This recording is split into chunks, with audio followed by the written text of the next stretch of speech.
നിങ്ങളുടെ favourite shows ഇനി ഒരിക്കലും മിസ്സാവില്ല. ഇപ്പോൾ C5 കാണും നിങ്ങളുടെ ഫേവറേറ്റ് ഷോസ് തികച്ചും സൗജന്യമായി. കാർത്തികയെ അന്നേ ദിവസം ഇവർ 3 പേരും കണ്ടിട്ട് പോലുമില്ല. പിന്നെ എങ്ങനെയാണ് പാലത്തിന്റെ അടിയിൽ കൊണ്ടുപോയി കത്തിച്ചു എന്നൊക്കെ പറയുന്നത്? മെനഞ്ഞെടുത്ത അതിശയോക്തി നിലനിൽക്കുന്ന കഥ. അങ്ങനെയുള്ള ഒരു കൃത്യം ഇവരെ പോലുള്ള 3 പേർക്ക് ചെയ്യാനാവില്ല മൈ ലോർഡ്.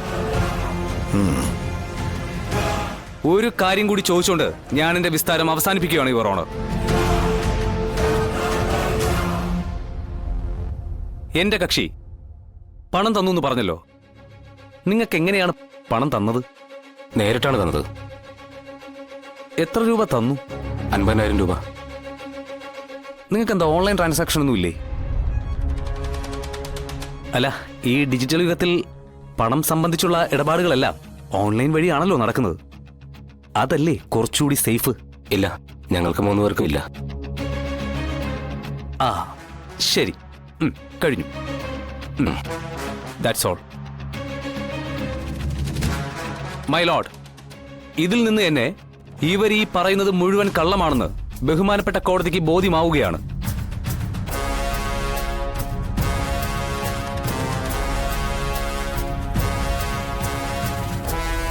ഇവരുടെ 3 പേരുടെയും ഓൺലൈൻ ട്രാൻസാക്ഷൻ ഡീറ്റെയിൽസും ഇതിൽ തങ്കൻ എന്ന് പറയുന്ന ആളുടെ അക്കൗണ്ടിലേക്ക് 50,000 രൂപ ക്രെഡിറ്റ് ആയിട്ടുമുണ്ട്. അത് സത്യവുമാണ്.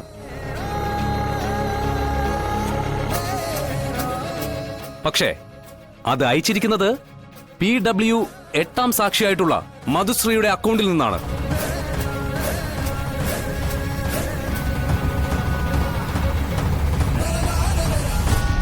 ഇതിൽ നിന്നെല്ലാം കൂട്ടി വായിക്കുമ്പോൾ എന്റെ കക്ഷിയെ മനഃപൂർവ്വം കൊടുക്കുവാൻ നിയമത്തിന്റെയും അധികാരത്തിന്റെയും പവറുള്ള ഒരു പോലീസ് ഉദ്യോഗസ്ഥന്റെ കൈയും മധുശ്രീ എന്ന സ്ത്രീയുടെ വൈരാഗ്യ ബുദ്ധിയും കൂടെ പകയും ഉണ്ടെന്നുള്ളത് വ്യക്തമായി മനസ്സിലാക്കാവുന്നതാണ്.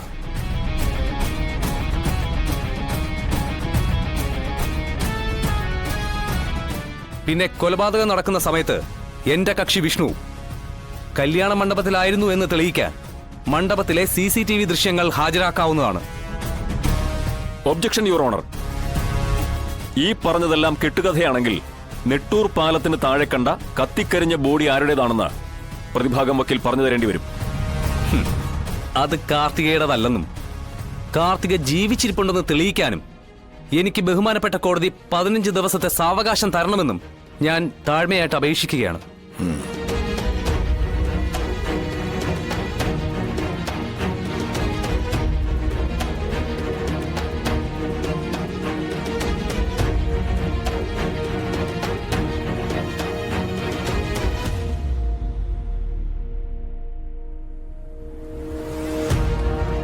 ഈ കേസിന്റെ ഹിയറിംഗ് അടുത്ത 15 ദിവസത്തിന് ശേഷമുള്ള ഒരു ദിവസത്തേക്ക് മാറ്റിവെച്ചിരിക്കുന്നു.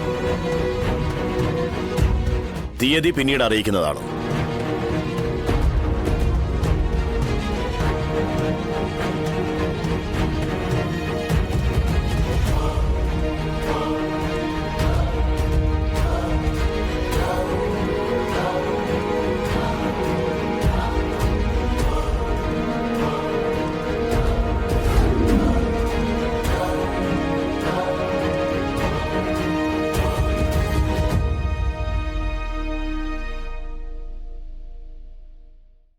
ഡൗൺലോഡ് ചെയ്യൂ C5 ആപ്പ്. കാണൂ എല്ലാ എപ്പിസോഡുകളും സൗജന്യമായി.